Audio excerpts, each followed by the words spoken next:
الحمد للہ نحمدہ ونستعینہ ونستغفرہ ونعوذ باللہ من شرور انفسنا ومن سیئات اعمالنا من یہدہ اللہ فلا مضل لہ ومن یضللہ فلا ہادی لہ اشہد ان لا الہ الا اللہ وحدہ لا شریک لہ واشہد ان محمدا عبدہ ورسولہ صلی اللہ علیہ وسلم اما بعد فإن خیر الحدیث کتاب اللہ وخیر الہدی ہدی محمد صلی اللہ علیہ وسلم وشر الامور محدثاتها وَكُلَّ مُحْدَثَةٍ بِدْعَةٍ وَكُلَّ بِدْعَةٍ ضَلَالَةٍ وَكُلَّ ضَلَالَةٍ فِي النَّارِ اعوذ باللہ من الشیطان الرجیم بسم اللہ الرحمن الرحیم محمد الرسول اللہ والذین معہ اشداء علی الکفار رحماء بینہم اللہم صلی علی محمد وعلی آل محمد کما صلیت علی ابراہیم وعلی آل ابراہیم انکا حمید مجید اللہم بارک علی محمد وعلی آل محمد کما بارکت علی ابراہیم وعلی آل ابراہیم انکا حمید مجید۔ مختصر حمد و صلوات کے بعد قرآن حکیم کی ایک آیہ کریمہ کا مختصر سا حصہ آپ احباب کے سامنے تلاوت کیا ہے، جس آیت کریمہ میں اللہ تبارک و تعالی نے جناب محمد الرسول اللہ صلی اللہ تعالی علیہ وآلہ وسلم کے اصحاب کی چند خوبیوں کا ذکر کیا ہے۔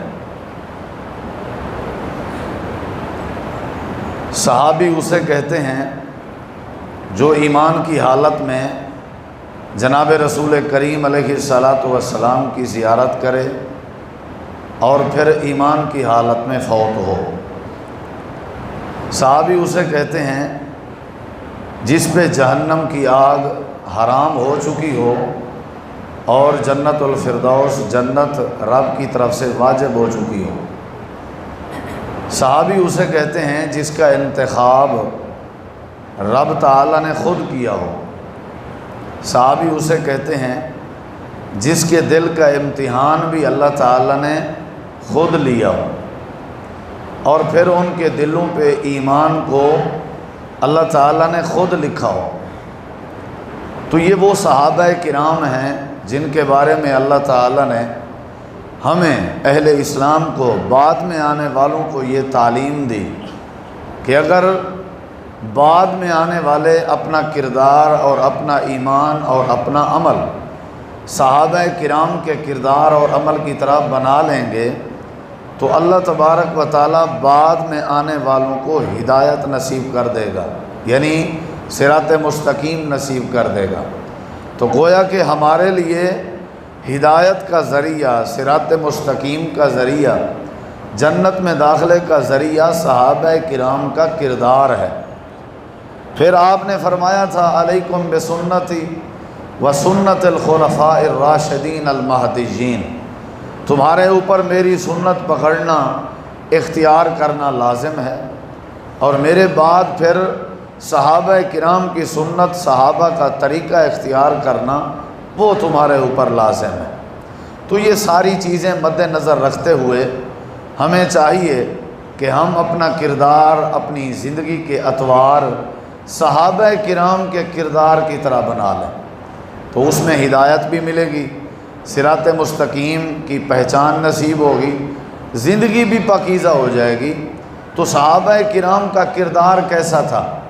قرآن مجید کے ایک مقام پہ اللہ تعالیٰ نے صحابہ کرام کے کردار کے حوالے سے کچھ یوں بیان فرمایا ہے۔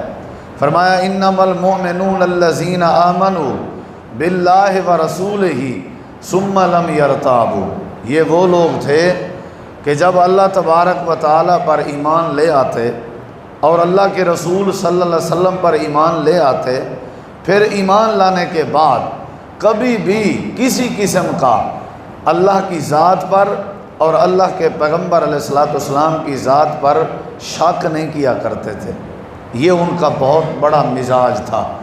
کردار اپنانے سے پہلے ان کا مزاج، ان کا مائنڈ، ان کا عقیدہ، ان کا تصور وہ ذکر کیا گیا ہے کہ وہ شک نہیں کرتے تھے، چاہے برادری انکار کرے، اقرار کرے، چاہے سامنے رسم و رواج آ جائیں، چاہے جتنی تکلیفوں کا سامنا کرنا پڑے، جب اللہ پر انہوں نے ایمان کر لیا اور جناب رسول پر انہوں نے ایمان پیدا کر لیا، پھر ان کی صفت یہ تھی کہ وہ شک نہیں کرتے تھے۔ جب بھی کوئی بات آ جاتی اس کو من و عن تسلیم کرتے۔ اب اسی آیت کریمہ کی وضاحت قرآن پاک کے ایک دوسرے حصے میں موجود ہے۔ وہ کیا ہے؟ فرمایا کہ انما کان قول المؤمنین اذا دعوا الی اللہ ورسولہ لیحکم بینہم ان یقولوا سمعنا واطعنا۔ اب وہ شک نہیں کرتے تھے تو پھر کیا کرتے؟ ان کی عادت، ان کی سیرت، ان کا کردار، ان کا مزاج اللہ نے قرآن میں بیان کیا ہے کہ جب بھی ان کو بلایا جاتا اللہ تعالیٰ کی طرف، یعنی اللہ کی بات بتلائی جاتی یا اللہ کے رسول صلی اللہ علیہ وسلم کی بات بتائی جاتی، تو ان کی یہ عادت تھی، سیرت تھی، ان کا یہ کردار تھا کہ کیا کرتے وہ؟ ان یقولوا سمعنا واطعنا، وہ بات کو سنتے پھر فوراً اطاعت کرتے، عمل کرتے۔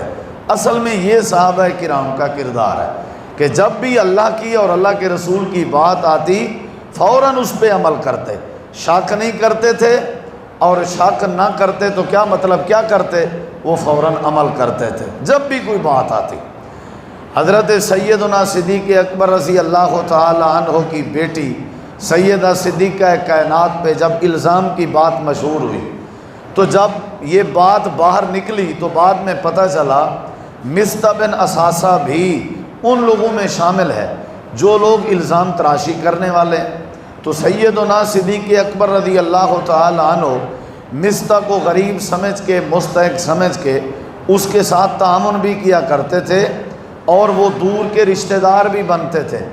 تو حضرت سیدنا صدیق اکبر رضی اللہ عنہ کو تکلیف ہوئی تو آپ نے قسم اٹھا لی۔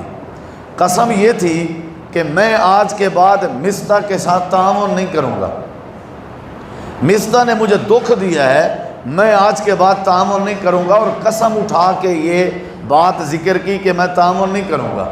تو اللہ تبارک و تعالی نے سورۃ النور میں، قرآن مجید میں یہ آیت کریمہ نازل فرمائی، اور اللہ نے فرمایا میرے پیغمبر صلی اللہ علیہ وسلم جناب صدیق اکبر رضی اللہ عنہ کو فرما دیں کہ وہ اپنی قسم کو توڑ دیں، قسم کا کفارہ دیں، اور جو تعاون وہ پہلے کیا کرتے تھے وہ اپنا تعاون جاری کر دیں۔ اب حضرت صدیق اکبر رضی اللہ عنہ کا ایک اثر تھا، ایک بھرم تھا، برادری میں بھی، علاقے میں بھی، وہ ایک اعلیٰ شخصیت کے مالک تھے۔ اب جب قرآن پاک کی آیت کریمہ سامنے آئی تو پھر کیا کرتے؟ ہماری طرح ٹال مٹول کر دیتے؟ نہیں۔ ہماری طرح چونکہ چنانچہ گرچے مگرچے کرتے؟ نہیں۔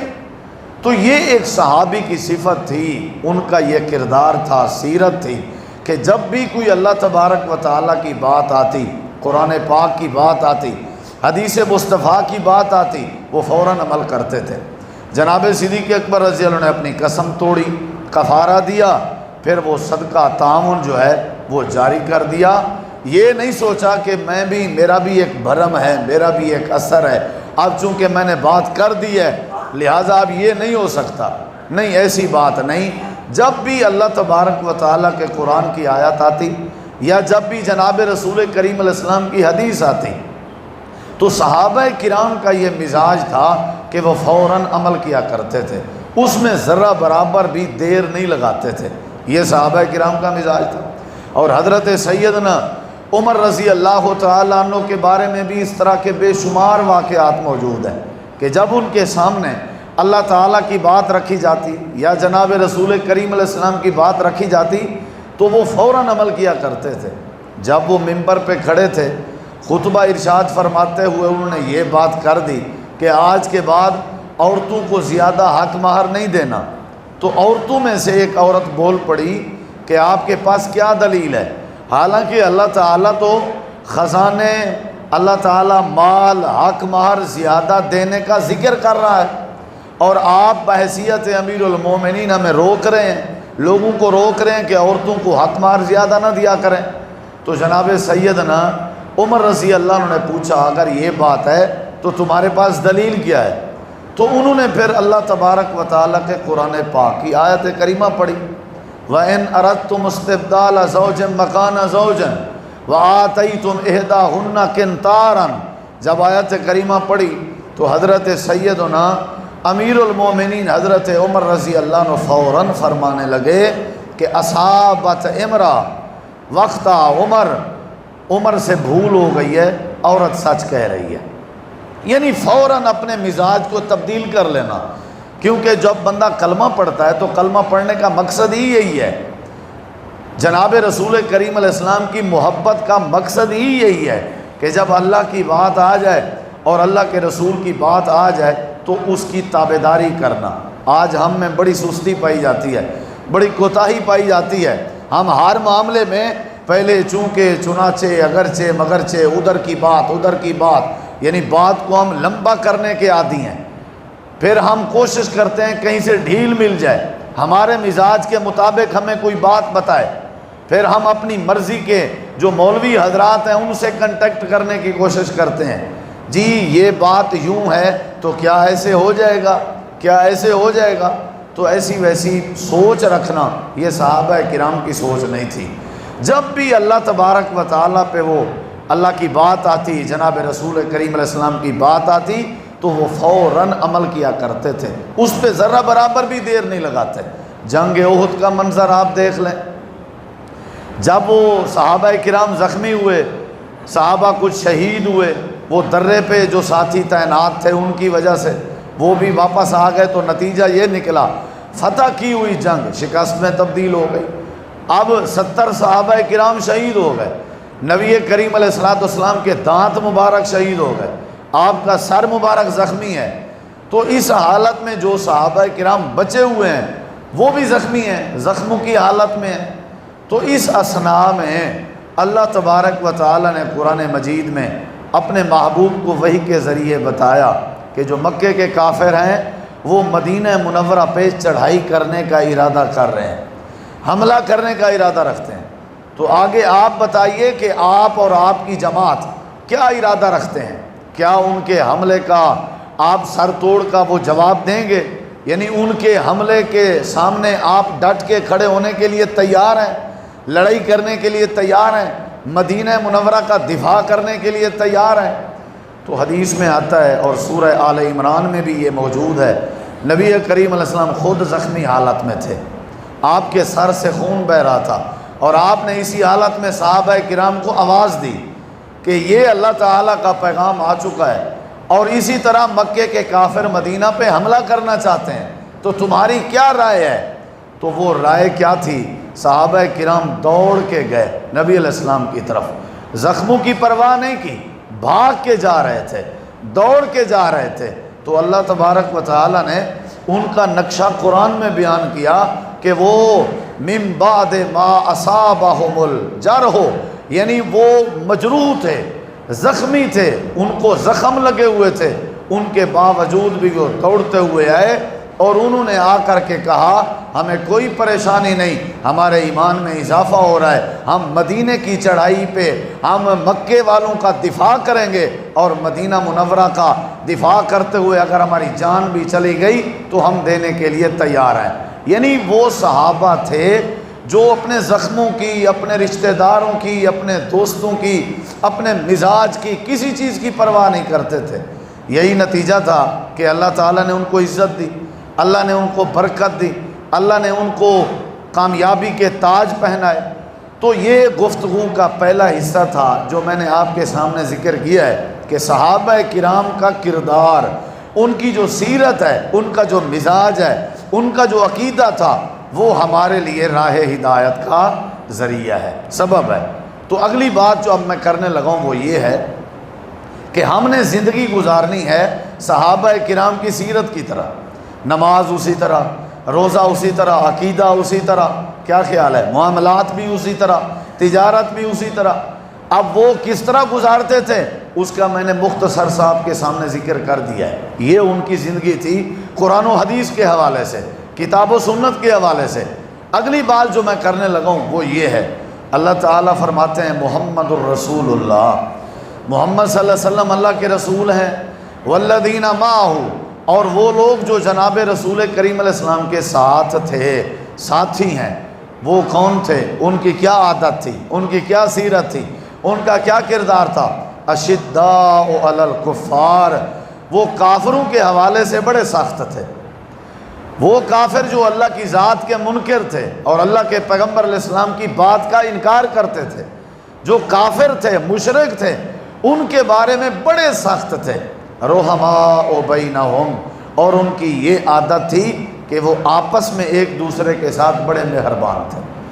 ہمارے لیے نمونہ ہے صحابہ کرام کی زندگی، ہدایت کا ذریعہ ہے، نجات کا ذریعہ ہے، صراط مستقیم کی پہچان کا ذریعہ ہے۔ ایک تو ان کا کردار یہ تھا کہ ان یقولوا سمعنا واطعنا، ایک تو ان کا کردار یہ تھا کہ ثم لم یرتابوا، وہ شک نہیں کرتے تھے بلکہ بات کی اطاعت کیا کرتے تھے۔ اور یہ تو تھا ان کا عبادات کے حوالے سے، اللہ تبارک و تعالیٰ کی ذات کے حوالے سے، اور یہ تو تھا جناب رسول کریم کی پیروی کے حوالے سے۔ اب معاملات کے حوالے سے ان کی سیرت کیا تھی، اخلاقیات کے حوالے سے وہ کیسے تھے؟ قرآن کہتا ہے کہ وہ آپس میں ایک دوسرے کے لیے بڑے مہربان تھے۔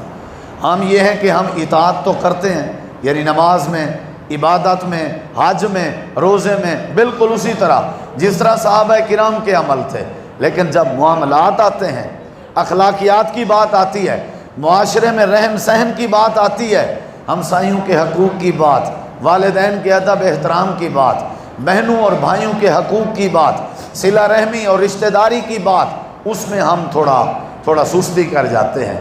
اس میں ہمیں یہ گھمنڈ ہوتا ہے کہ ہمارے پاس عبادت تو ہے، ہمارے پاس عقیدہ توحید تو ہے، ہمارے پاس صحابہ کرام جیسا مزاج تو ہے، ہمارے پاس صحابہ کرام جیسا عقیدہ تو ہے۔ صحابہ کرام کی دونوں حوالے سے زندگی دیکھیں، عبادات کے حوالے سے بھی اور معاملات کے حوالے سے بھی، اخلاقیات کے حوالے سے بھی، تو اللہ فرماتا ہے وہ آپس میں بڑے مہربان تھے، ایک دوسرے کے ساتھ اتنی محبت کیا کرتے تھے، اتنی محبت کہ اس کی مثال ہی نہیں ملتی شاید۔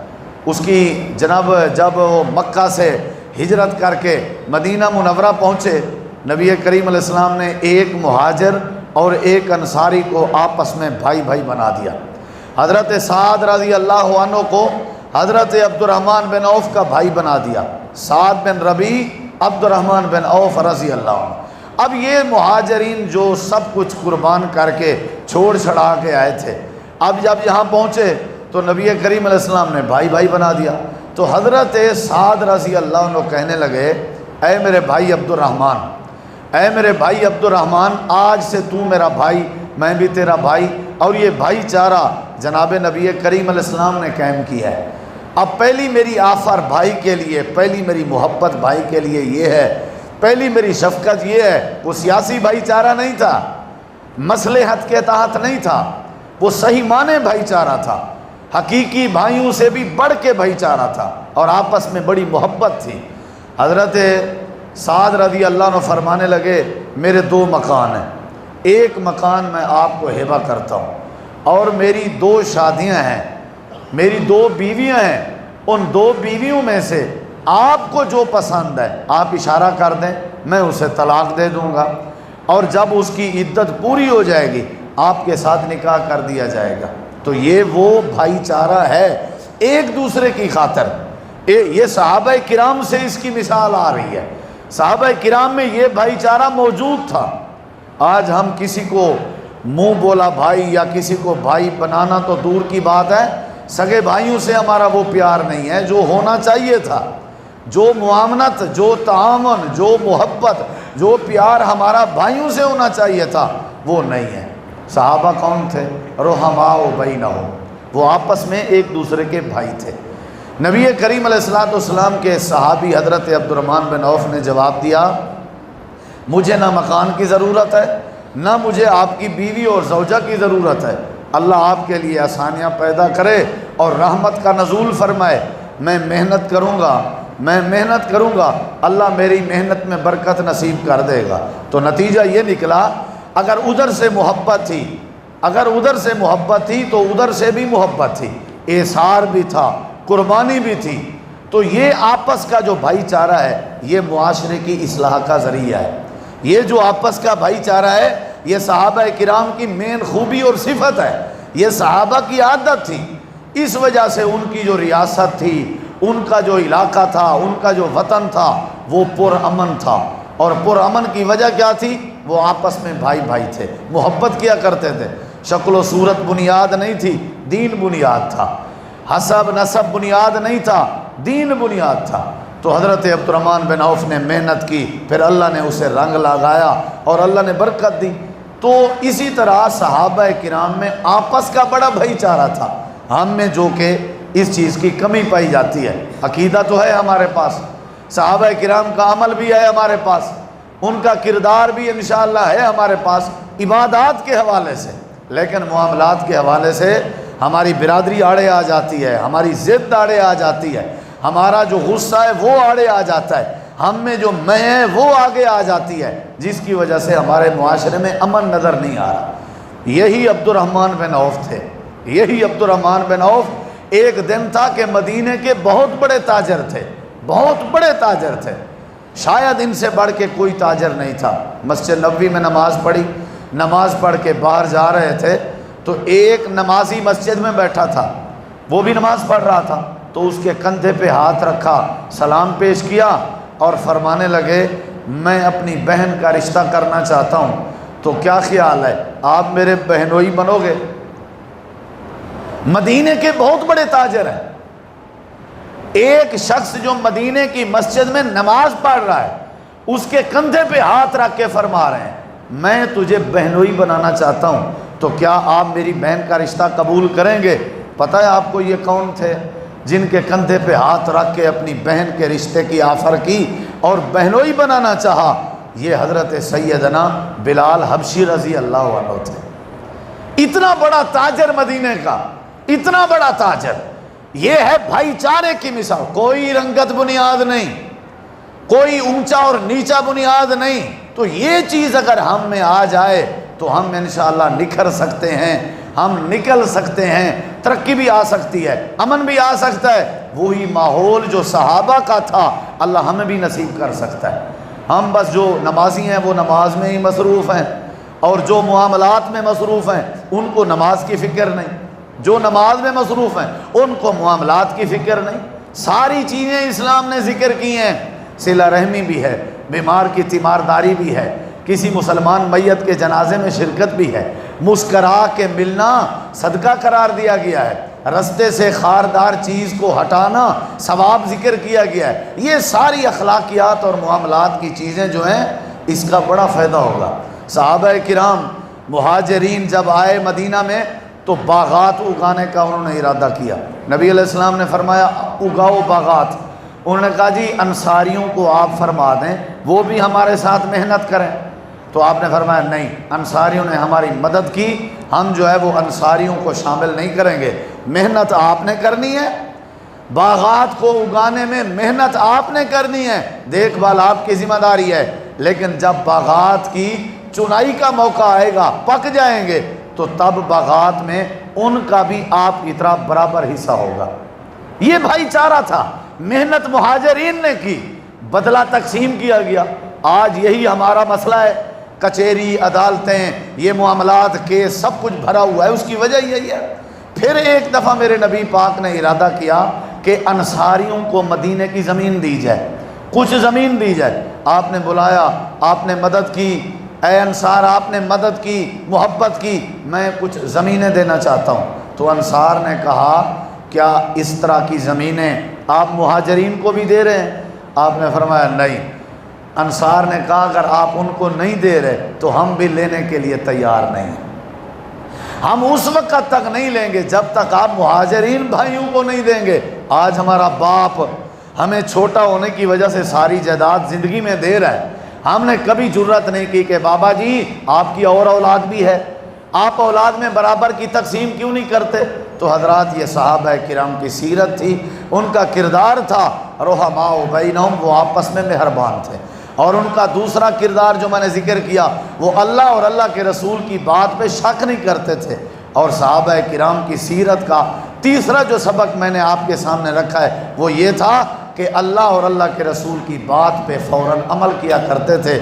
اللہ ہمیں صحابہ کرام کی سیرت